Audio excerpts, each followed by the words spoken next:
Hello, you beautiful chaps. Today I've got a story for you. We are going to be looking at Old Iron from Thomas the Tank Engine. Let's begin.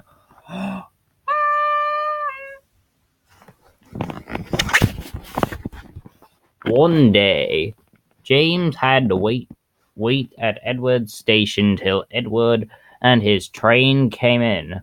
This made him cross. "Late again!" he shouted. Edward only laughed. And James fumed away.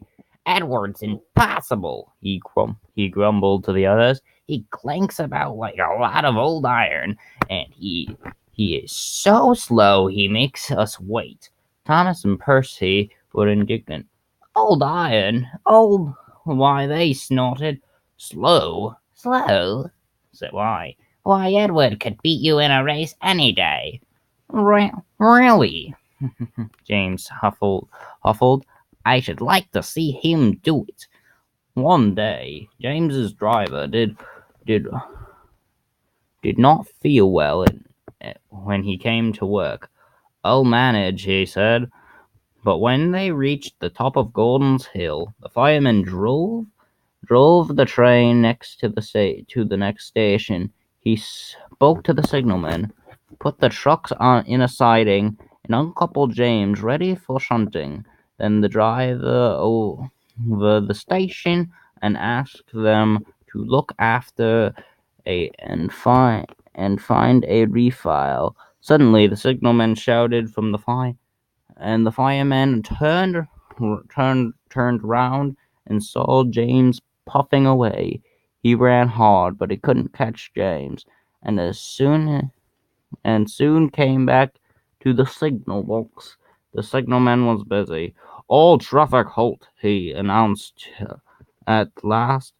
"Up down the main line, a clear 30 miles, and the inspector's coming." The fireman mopped with his face. "What happened?" He asked. "The two boys were on the footplate. They tumbled off when James started. I shouted at them. I shouted at them when they ran like rabbits.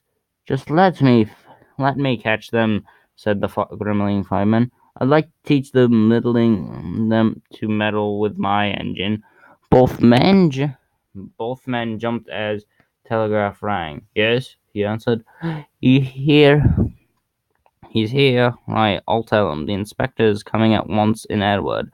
He wants to shunter pole and the coil of the wire rope." "What for?" wondered the fireman. Search me, but you better get him quick." The fireman was ready to wait when Edward arrived. The inspector saw the pole. "Good man," he said. "Jump in." We'll catch him," said Edward. Crossed up the line in pursuit. James was laughing as he left the yard. "What a lark! What a lark!" He chuckled to himself. Presently he missed his driver's hand on the regulator, and he released realized that there was no one in his cab. "What shall I do?" he wailed. "I can't stop! Help! Help!" We're coming, we're coming," Edward painted behind everyone out of the steam. With a great effort, he caught up and crept aside slowly again until the smoke box was level at James's buffer beam. "Steady, Edward!" The inspector stood on Edward's front, holding a nose, the rope in the crook of the shunter's pole. He was trying to slip over James's buffers. Then the engine swayed and leered. He tried again and again, more than once, and he nearly fell, but just saved himself. At last, "Got him!" he shouted. He pulled the nose tightly and came back to the cab safely, gently braking so as not to snap the rope. Edward's driver checked the engine speed, and James's fireman scrambled across to take control. The engines puffed back sidingly, side by side. So the old iron caught you at last, chuckled Edward. I'm sorry, whispered James. Thank you for saving me. That's all right. You were splendid. You were splendid, Edward, said the fat controller. Wait, waiting and thinking the men warmly. A fine piece of work, he said.